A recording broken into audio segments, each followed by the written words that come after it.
ನನ್ನ ಬರಡಾಗಿ ಆಶೀರ್ವಾದ ಇಲ್ಲದಾಗಿ ಬೆತ್ತಲೆಯಾಗಿ ಮಾಡಿ ನೋಡುವವನು ಸೈತಾನನು. ಆದರೆ ನಿನ್ನ ಬೆತ್ತಲೆತನವನ್ನ ಕಂಡು ನಿನ್ನನ್ನ ಮುಚ್ಚಿಕೊಳ್ಳುವಂತ ಏಕೈಕ ದೇವನು ಯೇಸು ಕ್ರಿಸ್ತನಾಗಿದ್ದಾನೆ.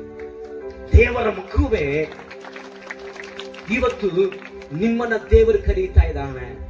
ಎಲ್ಲಿದ್ದೀ? ಯಾವ ಕಷ್ಟದಲ್ಲಿ ನೀನು ಸಿಲುಕಿಕೊಂಡಿದೆ? ಯಾವ ಒಂದು ಚಿಂತೆಯಲ್ಲಿ ನೀನು ಸಿಲುಕಿಕೊಂಡಿದೆ? ನಿನ್ನನ್ನ ಇವತ್ತು ದೇವರು ಕೇಳ್ತಾ ಇದ್ದಾನೆ, ನಿಮ್ಮ ಹೆಸರನ್ನ ಹಾಕಿಕೊಳ್ಳ್ರಿ. ಅವತ್ತು ಆದಾಮನ ದೇವರು ಕೇಳಿದ್ರು ನೀನು ಎಲ್ಲಿರ್ತಿ ಎಂಬುದಾಗಿ. ಇವತ್ತು ನಿಮ್ಮ ಹೆಸರನ್ನ ಹಾಕಿಕೊಳ್ಳ್ರಿ. ಇವತ್ತು ನಿನ್ನನ್ನೇ ದೇವರು ಕರೀತಾ ಇದ್ದಾನೆ, ನೀನ್ ಎಲ್ಲಿದ್ದಿ? ಈ ಕೂಟದ ನಡುವೆ ಹೇಗೆ ಆ ಸಾಯಂಕಾಲದ ವೇಳೆಯಲ್ಲಿ ದೇವರು ಕೆಳಗಡೆ ಇಳಿದು ಬಂದು ನೀನ್ ಎಲ್ಲಿರ್ತಿ ಎಂಬುದಾಗಿ ಕೇಳಿದನು, ಹಾಗೆ ಈ ಸಾಯಂಕಾಲ ವೇಳೆಯಲ್ಲಿ ದೇವರು ಇವತ್ತು ನಮ್ಮ ಯಾದವಾಡ ಗ್ರಾಮದಲ್ಲಿ ಬಂದು ಆತನ ಕೇಳ್ತಾ ಇದ್ದಾನೆ, ನೀನ್ ಎಲ್ಲಿದ್ದಿ ನನ್ನ ಮಗನೇ?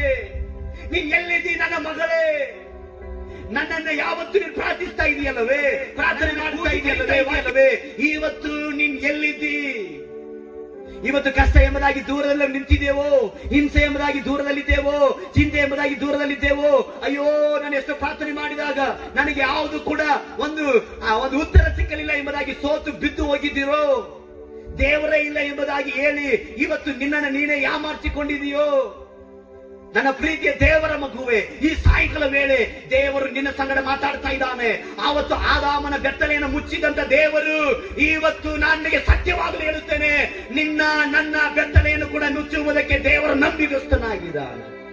ಆವತ್ತು ಅವನು ಕಳೆದುಕೊಂಡ ಆಶೀರ್ವಾದವನ್ನು ತಿರುಗಿ ಮರುರೂಪವಾಗಿ ದೇವರು ಆದಾಮ ಅವಳಿಗೆ ದೇವರು ಕೊಟ್ಟನು. ಇವತ್ತು ನೀನು ನಾನು ಕಳೆದುಕೊಂಡಿದ್ದೇವಾ? ಆ ಒಂದು ಆಶೀರ್ವಾದ ಕಳೆದುಕೊಂಡಿದ್ದೇವಾ? ಆ ಒಂದು ಕೃಪೆ ಕಳೆದುಕೊಂಡಿದ್ದೇವಾ? ಇವತ್ತು ದೇವರು ನಿನಗೆ ಪುನಃ ಆ ಆಶೀರ್ವಾದ ಕೊಡುವುದಕ್ಕೆ ನಂಬಿಗಸ್ತನಾಗಿದ್ದಾನೆ. ಇವತ್ತು ದೇವರ ಬಳಿಗೆ ನೀನು ಬರಬೇಕು.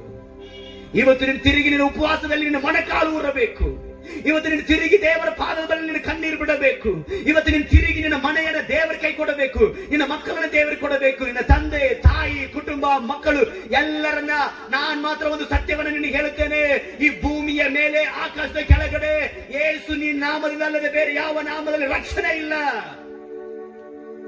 ಯೇಸುವಿನ ನಾಮ ಮಾತ್ರವೇ ನಿನ್ನನ್ನು ನರಕದಿಂದ ತಪ್ಪಿಸಲಿಕ್ಕೆ ಸಾಧ್ಯ. ಯೇಸುವಿನ ನಾಮ ಮಾತ್ರವೇ ನಮ್ಮ ಪಾಪಗಳನ್ನು ಕ್ಷಮಿಸಲಿಕ್ಕೆ ಸಾಧ್ಯ. ಯಾಕಂದ್ರೆ